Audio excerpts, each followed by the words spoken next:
नमस्कार, मैं अभिषेक उपाध्याय। आप देख रहे हैं टॉप सीक्रेट। जेवर पड़ता है उत्तर प्रदेश के गौतम बुद्ध नगर में, नोएडा में। यहां पर प्रधानमंत्री नरेंद्र मोदी की 28 मार्च को रैली होने जा रही है। लेकिन आप जानते हैं कि प्रधानमंत्री की रैली होना ये एक सूचना है, ये खबर नहीं है। खबर क्या है? खबर बड़ी है। खबर ये है कि ये जो रैली है प्रधानमंत्री की, 72 घंटे बाकी हैं और ये 72 घंटे ये टेस्ट केस हैं, ये परीक्षा हैं, ये अग्नि परीक्षा, ये 72 घंटे। क्योंकि यूजीसी और इंटरनल खेल, दो चीजें ध्यान रखिएगा, एक यूजीसी, दूसरा इंटरनल खेल, और एक और जोड़ दीजिए किसान। ये तीन बड़े चैलेंज हैं इस रैली के आगे। यूजीसी आप सब जानते हैं, नोएडा में किसान विरोध कर रहे हैं, ये भी आप जानते हैं। लेकिन इंटरनल खेल क्या है, जिसको लेकर के प्रधानमंत्री की इस रैली के जो आयोजन करता है वो बहुत ही ज्यादा अलर्ट हैं, हाई अलर्ट पर हैं वो। आप सोच नहीं सकते हैं बीजेपी कितना अधिक सेंसिटिव इस रैली को लेकर के, क्योंकि ये रैली ऐसे टाइम पे होगी जब देश में चुनाव हैं।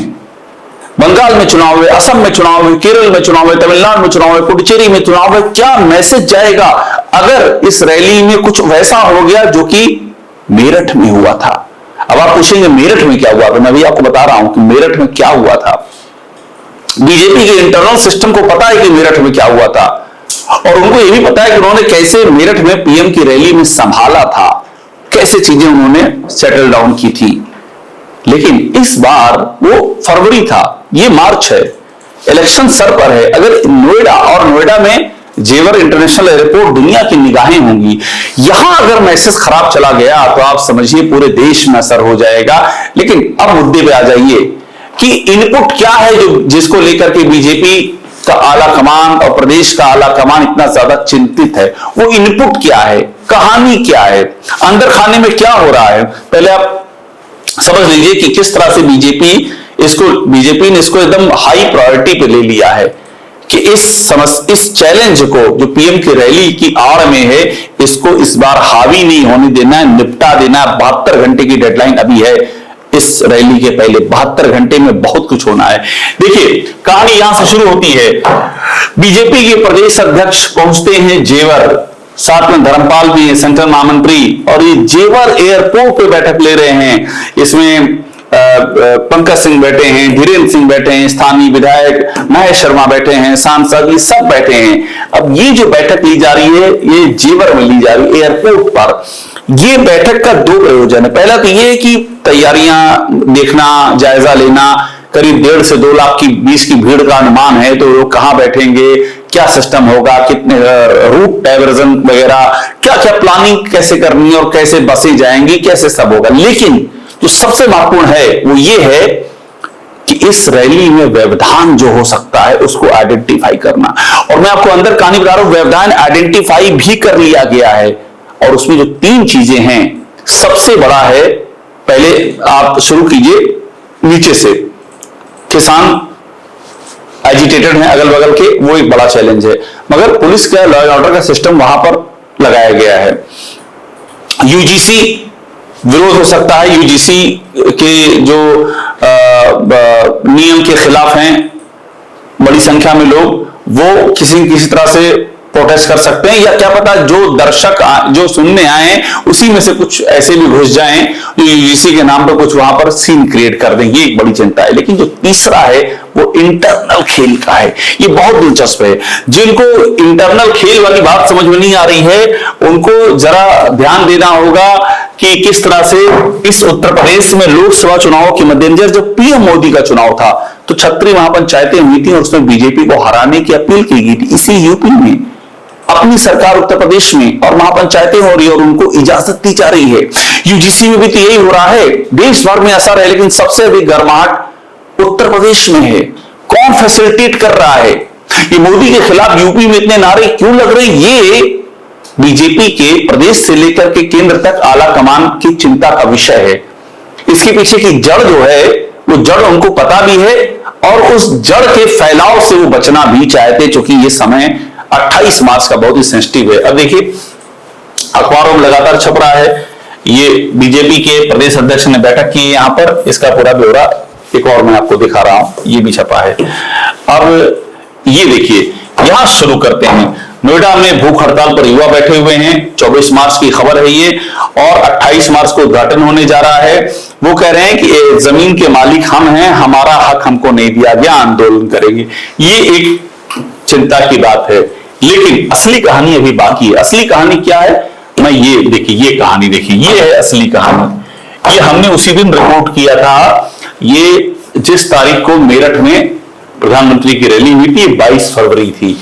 मेरठ में हुआ क्या था, प्रधानमंत्री की रैली में कुछ खास इलाकों से खाली बसें गई थी। वहां पर सोर्सेस ने ये कंफर्म किया कि वहां पर बसों में चढ़ने नहीं दिया गया। कुछ खास इलाके थे, वो इलाके कौन थे उसकी जानकारी मेरठ के बीजेपी इकाई के पास है, और उन्होंने प्रदेश में दे दी और वहां से केंद्र के वासी पहुंच गई। क्यों नहीं चढ़ने दिया गया, क्यों आने से रोका गया प्रधानमंत्री की रैली में, ये और हमने जगह भी लिखा है। सिवाल खास का गुटका गांव, सरदना का कपसार और खेड़ा गांव, ऐसे कई इलाके रहे जहां पर नहीं चढ़ने दिया गया मेरठ यूजीसी और पीएम। ये हमने पूरी कहानी लिखी थी। इसमें अंदर की कहानी ये भी सामने आई कि वो कौन लोग हैं जो चाह रहे थे कि पीएम मोदी की रैली में जनता रह जाए। अभी बीजेपी की अंदर की कहानी है, ये समझना बहुत जरूरी है आपको, इसलिए क्योंकि क्या चल रहा है पार्टी के भीतर। देश की सबसे बड़ी पार्टी, दुनिया की सबसे बड़ी पार्टी होने का दावा करती है बीजेपी, लेकिन यूपी में क्या चल रहा है उसके भीतर। यूजीसी पर पार्टी भ्रम में है, समझ में नहीं आ रही क्या करे, लेकिन इंटरनली इस भ्रम का फायदा उठा करके क्या कोई अपनी ही गवर्नमेंट को डैमेज कर रहा है, यही बड़ा सवाल है। और इसी सवाल का जवाब तलाशने के लिए बीजेपी के नेता वहां पहुंचे हुए हैं। अभी देखिए, मेरठ से आगे की टारगेट है, मेरठ से आगरा तक 2 लाख कार्यकर्ता जुटेंगे। कार्यकर्ता कैसे आएंगे, सवाल वही है। पिछली बार तो खाली बसें गई थी। ये जो इतना चल रहा है, इतना मंथन चल रहा है, प्रदेश अध्यक्ष जो हैं पंकज चौधरी विशेषकर ध्यान दे रहे हैं, उन्होंने सबको जिम्मेदारियां असाइन कर दी हैं। उन्होंने कहा ये मुकम्मल करिए कि लोग बिना किसी दिक्कत के पहुंचे और किसी को आने में कोई समस्या नहीं होनी चाहिए। एडवांस में उन्होंने पूरा जो तैयारियों का जायजा ले रखा है और लगातार उसको फॉलो कर रहे हैं पंकज चौधरी। लेकिन क्या सब स्थितियां वही है जैसा प्लान किया जा रहा है, 2 लाख कार्यकर्ता आएंगे या कहीं मेरठ वाला सीन ना हो जाए। अभी देखिए यूपी में क्या हो चुका है, ये है कहानी। यूपी में इस तरह के नारे लग चुके हैं, योगी तुझसे बैर नहीं, मोदी अमित शाह तुम्हारी खैर नहीं, यूजीसी कानून पर। ये यहां पर हो चुका है। यहां योगी आदित्यनाथ को यूजीसी में नायक बताया गया और मोदी को खलनायक बताया गया। मैं आपको फिर कह रहा हूं, इस स्टोरी को समझिए, बीजेपी के अंदर क्या चल रहा है। और दर्शक की तरह आपको ये जानना बहुत जरूरी है कि जो पार्टी देश में और प्रदेश में राज कर रही, उसके भीतर किस तरह का डिवीजन नजर आ रहा है। डिवीजन क्यों है, निशाने पर कौन, ये सब बताने की जरूरत नहीं है। वो बहुत पहले राज कपूर की फिल्म आई थी अनाड़ी, जिसमें गाना था समझने वाले समझ गए हैं, ना समझे वो अनाड़ी है। तो दर्शक अनाड़ी नहीं होते हैं, वो समझते हैं कि ये सब क्या हो रहा है, ये सब क्यों हो रहा है। अब ये देखिए, ये वही तनाव का विषय है। किसानों ने दी आंदोलन की चेतावनी, उनकी मांगे ये सब चल रही हैं। इन मांगों का सलूशन उत्तर प्रदेश में क्यों नहीं निकला, इनका जिम्मेदार कौन है, इसकी आंच कहां आएगी, ये भी सोचने की बात है। ये कब की खबर है, ये जनवरी 2026 खबर है।